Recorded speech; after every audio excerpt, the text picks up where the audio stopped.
Well, welcome back to our episode on Jews and Christians learning to relate. We have a special treat today as we're going to be interviewing a pioneer in Jewish-Christian relations from an Orthodox Jewish perspective.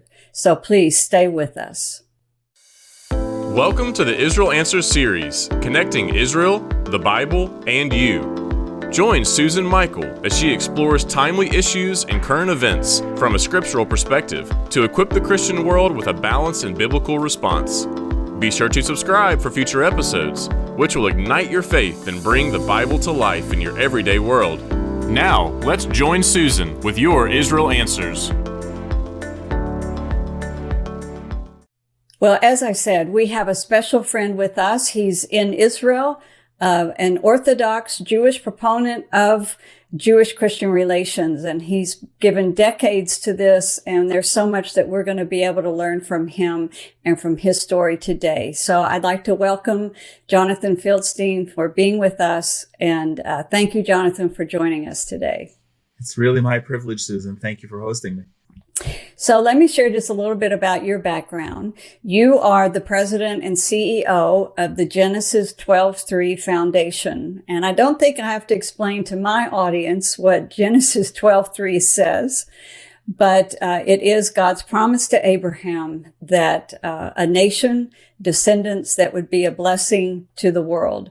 And so that is the name of your foundation. And through that foundation, you are doing a lot of activities to bring Jews and Christians together and to see that blessing realized. You also have your own podcast called Inspiration from Zion, not to be confused with Out of Zion, which we're on today. And your podcast is also on the Charisma Podcast Network.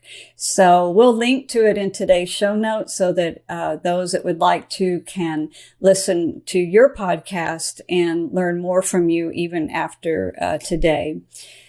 Jonathan, share with us first a little bit about your background and if there was anything in your upbringing or your background that maybe prepared you for the work that you're so passionate about in developing Jewish-Christian relations. Wow, you got my heart racing. Well, as you mentioned, I'm an Orthodox Jew, but I didn't grow up as an Orthodox Jew. I grew up with a very secular Jewish mother and a very secular Israeli Jewish father. So immediately what prepared me is that my father gave me a name he could never pronounce because he had an accent till the day he died. And so he always called me Jonathan. And whether he was telling me to go do my homework or rake the leaves or shovel the snow, it was from an Israeli intonation. And that was one of the things that led me here. But I'll be honest, growing up in kind of a secular background in New Jersey, I can't think of anything that would have ever touched me. When I went away to college, I went to Emory. It was often my first time meeting and engaging real Christians.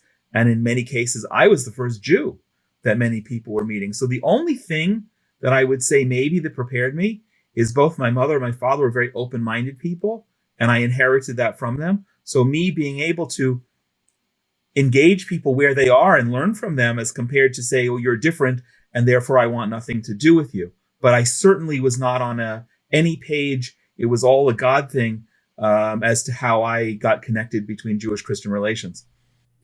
Well, why don't you tell us that story? Because something happened, a very specific event and time in your life where you felt a call to this. Yeah, I still have the bruise on my shoulder from where God tapped me and said, you're to build bridges between Jews and Christians. So when I finished college, I worked as the information officer at the Israeli consulate in Atlanta. Now, in an academic setting, you're still in very much of a bubble. But when I was working, this is my first professional job, and it was in the late 1980s, I was traveling all over the Southeast speaking about Israel. If you remember this, it was during what was then called the Intifada. Now it was the first Intifada, but I was driving around all over the Southeast, occasionally hopping on a plane and going to engage people with pro-Israel advocacy and trying to share the truth. And it wasn't so much on a religious basis until one day, a very tall, thin, distinguished black gentleman named Bill Cherry, and I always have to say his name because I'm hoping and praying someone will find him and bring my angel to me. he picked me up at my apartment and drove me to Cleveland, Tennessee. Never knew there was a Cleveland, Tennessee. I didn't know that there was a Church of God housed at in Cleveland, Tennessee. And I was going to speak in my very first pro-Israel Christian event in a church. I had never been in a church before. And I walked in.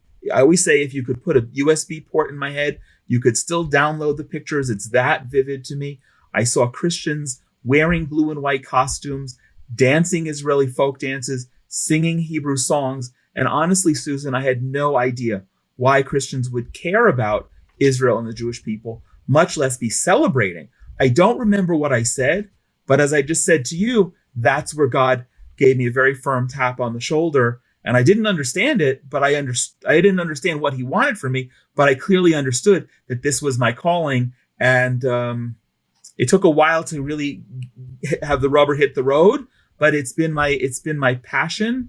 And it's honestly, it fulfills me. It's something that I absolutely love, which is an important qualification, because even if I didn't, if God calls you to do it, you still have to do it.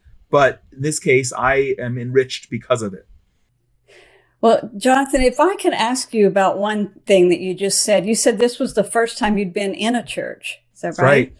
And, this is one of the things that a lot of our evangelical Christians don't know, is that there is a little fear and trepidation in Jewish people of even entering a church. It's because of the history. It's because of things that were done in the name of the church, centuries ago. But I've heard others say this, that they remember that first church that they went into, because it's like being very, very brave and stepping over a threshold. Do you want to add anything? I'm putting words in your mouth there. No. How would you describe it? I didn't think of it as so much brave as just me doing my job at that time. But I will say this, more than fear and trepidation, which there is. We carry a lot of baggage with us, and you know that, historical, religious, and going back centuries. I would add to what you said by mentioning that there's even a prohibition. And today I freely go into churches, and I will participate alongside my Christian friends in worship. And where things are relevant to me, that's great. Where they're not, that's also fine. But I get a lot of pushback, and I will add this: in my brand of building bridges, it's not sufficient just to make relationships with Christians as a one-way street. I always come back from my trips, posting on my social media. And people will tell me, I say, they look at me with three raised eyebrows. What are you doing? What are you doing at these conventions? What are you doing speaking in churches? You're not supposed to go into churches. And I talk about why that was and why that isn't anymore, or from my perspective. And I feel that an equal part of my calling is to break down the barriers that we as Jews have. Well, I've spoken to a lot of Jewish audiences, and they always want to know, who are evangelical Christians and what do you believe and why do you support Israel? So I've given the same talk over and over and over. But one of my observations is that a lot of them, most of them, have never even met an evangelical. And so they're only going by what they've been told. And I always encourage them, don't go by what you're being told. Correct. Get to know us. Correct. And base your opinion on real experience and not on what you've been told. Because every Jewish person I know, like Jonathan and others that have gotten involved in this relationship, love it and love the people they're working with. So there's something that's amiss here, and it's the personal experience and relationship. That's what I encourage them. Base your opinions on real live experience. Correct. 100%, Susan. So, Jonathan, share with our audience some of the things that you've done, your projects, Genesis 12:3. What does it do? What have you done over the years? So our mission is to build bridges between Jews and Christians with Israel in ways that are new and unique and meaningful. And when I say that, it means that I don't want to be the next Orthodox Jewish teacher of Torah to Christians, and I don't want to be the next person who's doing the same thing that others are already doing. I'm looking for, I don't know, I never know what the plural is, if it's niche or niches, but the plural of niche, I'm looking for new ways of engagement. The first project that we launched when we started the organization is called Run for Zion.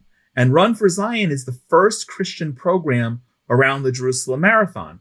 We've spoken about this in the past. And at the time, some years ago, I met with the mayor of Jerusalem, Nir Barkat, who's now a member of our Knesset here in Israel. He is an entrepreneur. He is, at the time, he was mayor of Jerusalem, and he's also a runner. So he understood that I had identified something that was really unique and necessary to do, and even with the subsidy model, so that in this coming year, 2023, people can come along and participate for as little as $23. But we're also engaged. You mentioned the podcast, Inspiration from Zion, that started out as a webinar during the pandemic when people couldn't connect in person. So the webinar series started. It was not deliberately intended to be something ongoing, but as a stopgap. That was wildly successful. And then I was invited to be the only Orthodox Jew to know, as far as I know, with a weekly podcast about Israel on the Charisma Podcast Network, which has been amazing for me on so many levels. One of the things, and there's so much going on, but one of the things that I'll mention also that I've been getting into, and I'm hoping that this year we will have a kind of formal launch, is, about a year ago, there was the first of two different surveys that were released indicating a 50% drop of support among young Christians, a drop of support for Israel. And that's something that troubles me. And I don't, a lot of Jews and a lot of Orthodox Jews, and I don't know how many who will say what I'm about to say. It's bad for Israel, and it's bad biblically, but it's also very, very bad for the church. And I think that someone, and I hope to be that someone, needs to pull together an interdenominational, multi-ethnic task force that will address what are these issues and how do we fix it without politics, without rhetoric, but really delving in, because if we wait another 10 years, we're going to end up seeing the elementary school age children today continuing to have no thought for Israel or actually not support Israel. But again, it all comes back to finding unique ways to build bridges and make connections. Yes. Well, and Jonathan, I will add to your brief resume there that you are a wonderful writer. And you have written a lot of articles. I've seen them on the Charisma website. But if anyone just Googles your name, I'm sure a lot of articles will come up that you've written on various subjects about Israel, but also about this relationship and Jews and Christians. Yeah. So I would really recommend your articles. You know, we are also very concerned about the future of the evangelical movement in America. And with that comes the evangelical support of Israel, as we see these trends that are really a threat.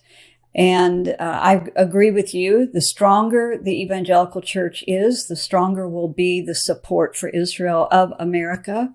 Not just of Christians, but of America, as we are the backbone of that support. So it's very critical. What we're putting a lot of effort into right now is building educational resources, because that's one of the needs. And so we'll be happy to talk with you further at another point. Great. And see how we could be involved in that. Jonathan, getting back to our subject of Jewish-Christian relations, what would be your advice if you were speaking, let's say, to a Jewish person first, and then we'll let you give advice to the Christian market. But what's your advice to them about how to begin this relationship? Wow, there's so many there. First of all, you said it from a different perspective, but we need to get to know one another, and it's not necessarily easy if a Jewish person doesn't really know or have a relationship with a Christian, just to make that happen. So I invite anybody, Jews and Christians, always to reach out to me and me help with that. We were at the same not just the same conference, the same event at the NRB in the spring. And Johnny Moore actually spoke exactly about this. He said Christians, well, now I'm speaking from the other side, but Christians need to go out and find Jewish neighbors and embrace them and get to know them. And I would say exactly the same thing about Jews. The one thing I would qualify is that I would argue that most Jews don't know the difference between an evangelical Christian and a Catholic, or any Greek, Armenian, or Russian Orthodox, or even a Mormon for that matter. And Jews tend to lump everyone in together with tremendous ignorance because we don't know. And I think that first and foremost, Jews need to begin to understand the theological differences, the sociological differences, and then identify, okay, who are these people that really love us, and how can I engage with them, and ask questions. We always say this: we have one mouth to speak half as much as we need to be listening. We really do need to be listening to one another. Yes. Yeah, and it's a very good point, because when we lump everybody together, then we don't understand how that this particular branch of Christendom, the evangelical Christians, how it's new. And it's really not associated with the anti-Semitic past of the church. And most evangelicals don't even know about that past. And so I spend a lot of time educating on the history, because we have to learn the lessons that history affords us. And if we're going to be involved in Jewish-Christian relations, the Jewish community, they know that history. And they're looking at us through the lens of that history. So we need to know it so that we understand those issues that are, red flags, or that we need to either avoid, or we just need to be very careful how we articulate and understand the sensitivity of some of those issues. And so once the Jewish community comes to understand, this is like a whole new segment of Christianity, and it's a very powerful one, because it's growing faster than all the other segments, and will one day be the largest segment within Christendom. And so it's very important. And also the other thing I've observed over the years is it's difficult for the Jewish community to engage the evangelical world, because we're made up of thousands of denominations, not one with a head office and the director of interfaith relations. You know who to go to. With the evangelical world, it's grassroots. And so it's quite hard to engage it too. And so any way that we can help the Jewish leaders and Jewish community to engage our community, we're always here to serve. Well, Jonathan, I always like to ask this question of our pioneers. I know you shared the special story of the first church you went into and the call of God to this work, but do you have any other special stories or funny stories or just impactful moments in this relationship that one of your favorite examples to give? Well, I would say just most recently, with building bridges and not having any boundaries, there are any number of ways that what I do can go and has gone. So I just returned a week ago for my most recent trip in the U.S. And and anyone listening, following in the U.S. knows that there's been a tremendous shortage of baby formula. And I decided, wow, that's horrible. I had a grandson who needed a particular kind of formula at a stage in his life where he was unable to ingest whole foods yet, and he lived because of that formula. So our shelves are filled with baby formula, and I decided I was going to bring some. And that notion percolated. I ended up flying with one of my daughters, and I still had the status with the airline that allowed each of us to take 3 70-pound bags. So I dragged along. I made an arrangement with one of Israel's largest grocery store chains to make a special order and give me a discount. The manager of the store near my home in Gush Etzion is a Palestinian Arab Muslim from Hebron who loved that he was participating in this. And I brought 200 pounds of baby formula, 119 cans. Through customs, God was with me there too, because I could have been a little bit hairy. I joke that some of the cans broke and there was a little white powder leaking out of some of the luggage. So it could have gone any way there. But it's a great story because it never had entered my mind a month ago that we could fulfill the third of the three segments of Genesis 12:3, which is the families of the world will be blessed through you. And I even had to look up the word in Hebrew. It is families. So now today, sitting in dozens of Christian homes all around the Dallas-Fort Worth area, you've got families that have cans of baby formula with Hebrew writing, the same Hebrew letters that the scripture Genesis 12:3 is written in, as just our way to be a blessing for the families of the world. That is a great story. And it's a great example, Jonathan, of how you think out of the box and you come up with these very creative ideas. That's really a great story. Well, let me ask what I think is my final question today, and that is, how has this relationship impacted you personally? How have you been enriched by it? I'm a better human being. I'm a better Jew. I'm a better human being because I'm tremendously fulfilled on a personal level, personal and professional. And I'm a better Jew because I'm interfacing with people who are also people of faith deeply. We all worship. I hate saying the same God because he's the only God, but we're the only people who are worshiping our Creator and who revere him and who have a relationship with him. And I have the privilege of playing an important role vis-a-vis Christians in representing Judaism and what Jews are and are about, which necessarily keeps me on my best behavior. And that really makes me a better Jew and a better human being. And that is a perfect example of what this relationship can do for all of us, because if we are so intimidated by someone that may disagree with us or have a different theological opinion on something, if we're so intimidated that we don't know how to have a relationship with that person, then we're robbed of the opportunity of actually better investigating what we do believe, so that we can discuss it and articulate it, and we can come out of it actually stronger in our beliefs and stronger in our identity as we grapple with some of these things. And, you know, it's a real gift in Judaism that you encourage asking questions. So many times in any religious circles, questions are kind of looked down upon. But Judaism encourages it, to debate, to ask questions, to learn how to debate and articulate. And that's a really wonderful thing for Christians then being involved with our Jewish friends. We also learn how to discuss and to analyze and debate and articulate, and we come out of it better for it. And the operative word I think you just used is learn.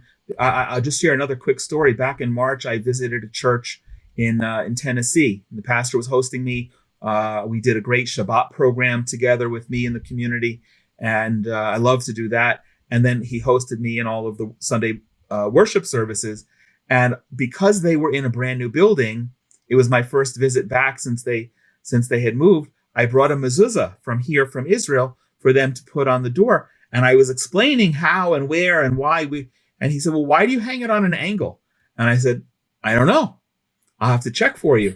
And he used that as a great example during the Sunday teaching, because he loved the fact that we just follow our faith, even the things that we don't know we follow, and then we learn about. So I apply that same principle to my relations with a growing number of Christian friends. Mm. Wonderful. Well, Jonathan, thank you for sharing with us today. And I'm sure that I'll be seeing you at the next Christian conference I go to. Don't know which one, but look forward to seeing you there. And I encourage everyone, in today's show notes, we link to Jonathan's podcast and more information about his Genesis 12:3 Foundation. So thank you, everyone, and I'll be back here next week when we interview another pioneer in this relationship. And until then, God bless. We hope you have enjoyed this episode of Out of Zion with Susan Michael. Be sure to subscribe to Out of Zion now on Apple Podcasts, Spotify, YouTube, Pray.com, Salem One Place, Salem Life Audio. Out of Zion with Susan Michael is a production of ICEJ USA, all rights reserved.